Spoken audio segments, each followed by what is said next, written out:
Hey Peyton, nice to see you again on this beautiful day. And this time with a quote from Lao Tzu again, where he writes, "Nature does not hurry, yet accomplishes everything." What is your thinking when it comes to the thoughts of Lao Tzu and nature? I have to say I've got some catching up to do because I hurry all the time and do not accomplish everything. Let's be inspired by nature, man. It's such a good reminder, though. I think that the the accomplish everything, to start there, I think this is a view that we can have about reality is a snowflake always finds a place to land. A snowflake always has a place to land. Everything already is unfolding, moving, ending, arriving exactly as it is in whole. Any lack of completeness, any insufficiency to what is unfolding is merely our interpretation of, or perhaps a misguided interpretation of what reality actually is. Reality actually is one. Everything that is here now is here now. It's already whole. It's already here. It's already complete. Everything in some way is already accomplished in each moment. And so our point of view that's constantly saying that something isn't enough or isn't right or isn't how we want it or not fast enough or whatever, this is an interpretation that we are conditioned to divide our mind or divide our view with reality. And so this everything accomplishes, or nature accomplishes everything. This is actually true when you look at it in a certain way, and perhaps when you look at it in a deeper way than we tend to. But nature is never in a hurry. This is also obviously true. You can walk around and you see that everything's moving around at its own speed. The deer are strolling and then they're sprinting, and then the beaver is moving from here to here, the squirrel runs, yet they all go at a natural pace. They aren't discontent by their speed or the ways that things are unfolding. The tree grows and it's not feeling behind ever. The tree is growing according to its nature. And what would it feel like to not hurry? This is different for me. I think that a lot of times I do hurry. A lot of times we all hurry. We get behind, and there's some inherent stress and contraction to that experience. And a lot of times there's a slow is smooth, smooth is fast that we experience in our life, where our effort to struggle against time, our war against time, where we always feel like we need to hurry a little faster and squeeze a little bit more speed out of every activity. This can cut us off from flow, and flow is the only thing that actually can make time slow down and enable us to move through it and get 5 times more things done in the same amount. And so it's just interesting that our efforts to struggle against time oftentimes perpetuate the struggle and oftentimes make it a losing battle for us. And allowing ourselves to trust in the unfolding and the pace of our life and of our movement and of reality, this can be the counterintuitive key to actually succeeding in feeling like enough is getting accomplished. Things are moving at the right speed in our life. How do you think about this shift? What about when we feel rushed? What about when we feel stressed? What about when we feel hurried? How can we act wisely when we find ourselves in that situation, as we regularly do? Well, it always depends. Thanks for sharing your thoughts, man.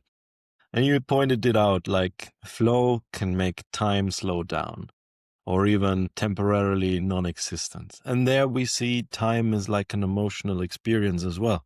Like it's very subjective to us how time feels like passing. Even Albert Einstein pointed it out. If like a beautiful girl sits on your lap, time moves so fast, it's so relative. But if you sit on a hot oven, it cannot go fast enough. So this is the relativity of time in terms of the subjective nature of our lived experience. And in this, there's also the opportunity for us to shift our mind, our state of mind, where we experience life as it passes by. And there's this thing you pointed out as well, where we just think about life and nature as complete as it is, and everything having its own rhythm, acknowledging even that everything has its own speed and its own timing and its own rhythm. And we don't have to force the squirrel to run faster. We don't have to force the plants to grow higher. We don't have to force anything. We don't even have to force ourselves, despite it feeling like we have to force ourselves to run towards the bus so that we are in time to fit into the structure of the clockwork of society and do not come late to our meeting. And by all means, it's part of our modern life. It is part of earning money. It is part of joining forces, coordinating our human abilities to create something bigger than ourselves. It's part of it to subsume our own individual needs to serve the greater good or the greater whole. And so it depends. If we are attached to a certain kind of outcome, if we are attached to getting to the bus on time, we want to hurry. And it hurts if we miss it. But there's also the opportunity at the same time to have this shift of mind in terms of the only bus which you do not reach is hurting you if you want it so bad. But if you don't even attach yourself to the outcome of reaching the bus on time, then you can just say, okay, even though I come late, everything has its own time, and my colleagues maybe will forgive me for coming late. Because in our society nowadays, the condition of time blindness is not taking into account very much because, yeah, colorblind people have their problems, but time blind people, people like me also sometimes have their struggle with coming late. But yeah, everything is complete as it is. Because what would you say about a plant or a flower? In which state of its life is it perfect? Is it complete? Is it as a seedling? Is it as a little sprout? Is it during its growth, or is it during its bloom, or during the time where it produces other seedlings because some bees visited the flower? So, what would you say, Peyton? In which Hmm. state It's a of trick sight question. of life is the flower perfect? It's a trick question, yeah. It is all of them, yes. And recognizing the inherent perfection or the inherent wholeness of reality is an opportunity that's always available to us, but it's something that the world is not going to point out to us very often. It's something that we need to see and drop back and recognize for ourselves and accept in a way. That can we accept this moment as it is? Because this moment is already here. Everything that we see, everything that we hear, everything that we feel, it's already arrived. Whatever is already arrived is non negotiable because it's already here. Try to make what you're seeing, hearing, feeling not already be here. And yes, they're going to shapeshift, but whatever is arriving in every now is already here. And so, do we want to struggle against it, cut ourselves off from it, divide ourselves from it, and judge it? Or do we want to merge with it? And it is in merging with it that we can find flow. I think that the root issue or a root issue behind so much of our feeling of time famine, of which I know this experience very well, is this feeling of one, feeling like we need to be in two places at once, this disagreeing with the reality that we can only be in one place. The other is this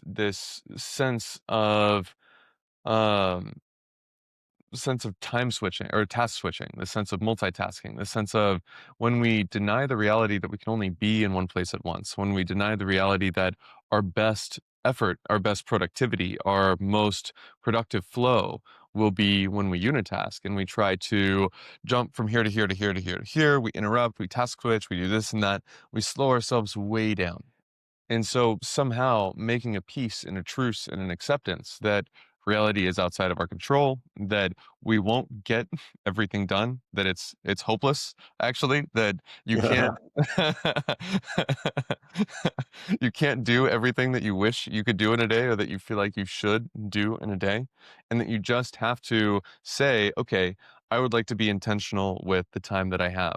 I would like to be a wise steward of this resource that I have, of my energy, my attention, and my time, and recognize that there are things that are upstream of our relationship with time. Energy being one, absolutely. How is our sleep? How is our movement? How is our dopamine system? And the other would be our attention, which is intertwined with energy, yes. But do we have fractured minds because our habits are constantly dividing our attention into 7-second bits, or our dopamine system is so overstimulated by super unnatural whatever that we're putting into it that the regular thing that's in front of us on a Tuesday afternoon is just impossible to get ourselves energized by or to feel renewable. It feels like a struggle because of the state of our dopamine system. And so managing our energy, not task switching if we can prevent it, and rather batching our tasks and unitasking.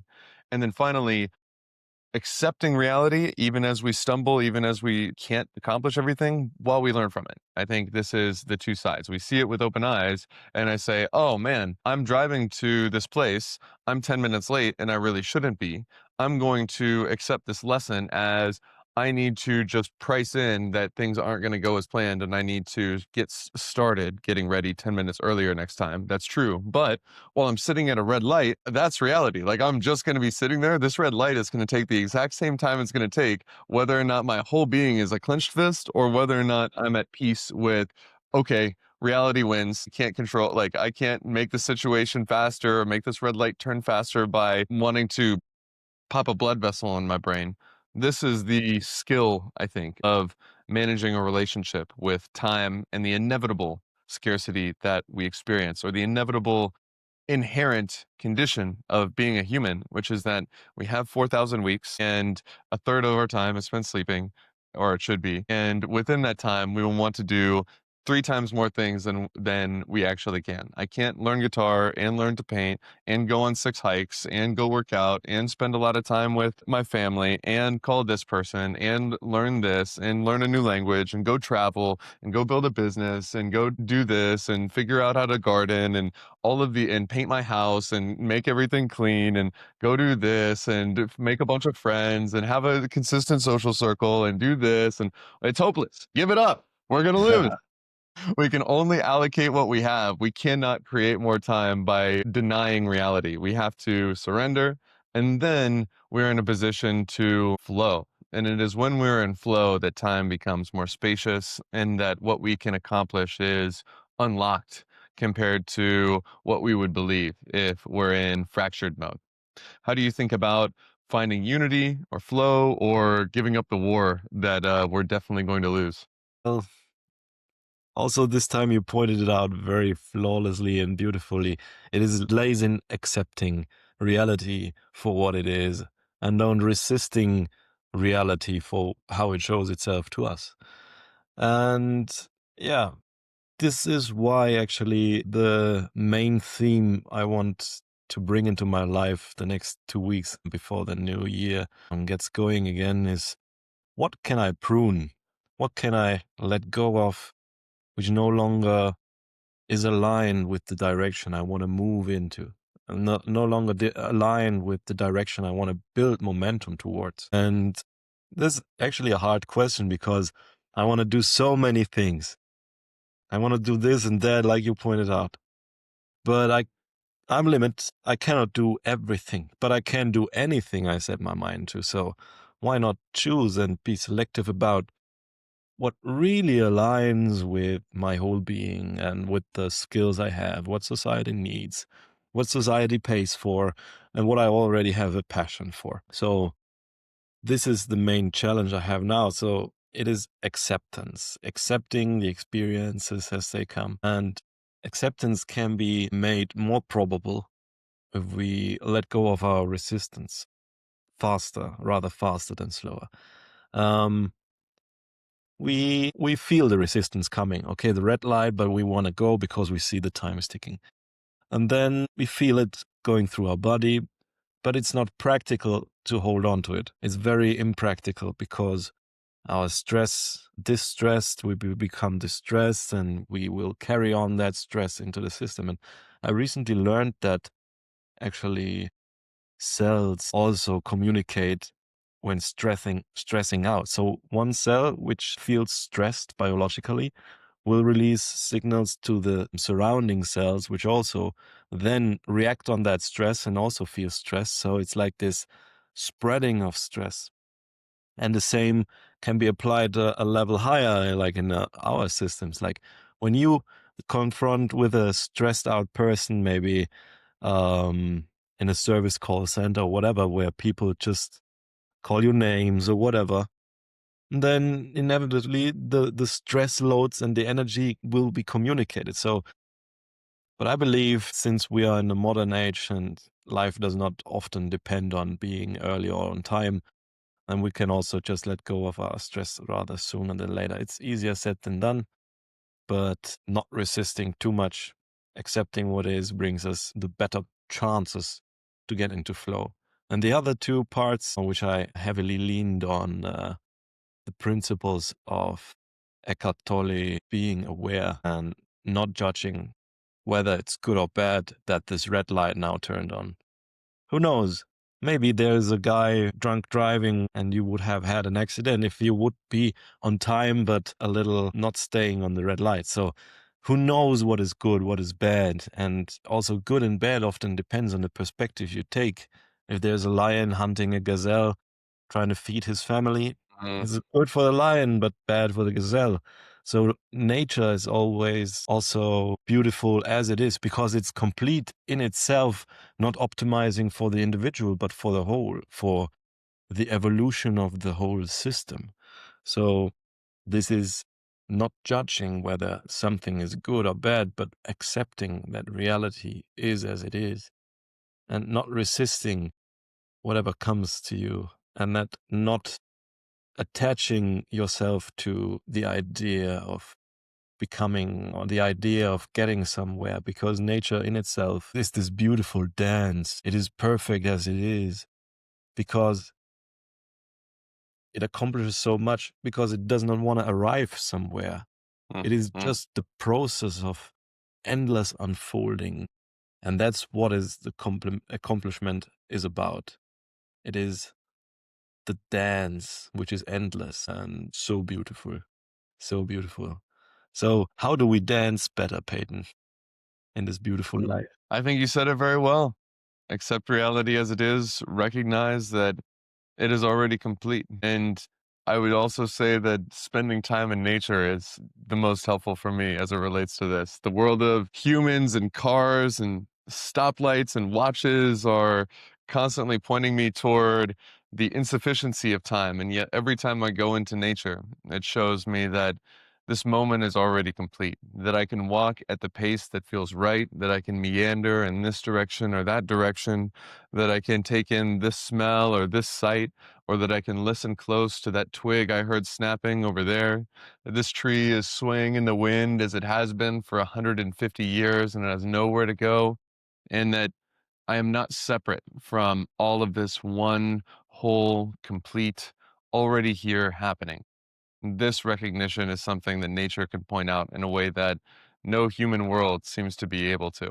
And so this week, my intention is to recognize that every snowflake has a place to land, that Mhm. everything is already unfolding, and that I can trust in reality, that I don't have to constantly be this guy over here that's cut off, that's struggling, that has to control the future and try to make everything happen, and that has to fight against time, that has to do things that aren't possible or just be upset about what is insufficient about what I'm able to do in a given amount of time or in a day or in a week or in a life or whatever. And just surrender, just flow, just melt into the one reality that is already here. And in that, spaciousness can arrive on its own. And that is a beautiful opportunity. Any intentions for you, my friend, for the week ahead? Well, not to hurry Yeah. and to give myself space in terms of pruning what is no longer aligning with the direction I want to build momentum towards. Yeah, because everything has in itself enough. Nature accomplishes everything just by being as it is, just by flowing in reality itself in the moment. Why not just learn from nature? And whenever we suffer, we have a lot of a lot of possibilities to learn. Now the quote we can close with is from Joseph Goldstein: "Don't waste your suffering. When we are suffering, there's something to learn." So let's not waste it, even if it's hard to prune, if it's hard to let go of stuff or things or connections or people. Let's not waste it.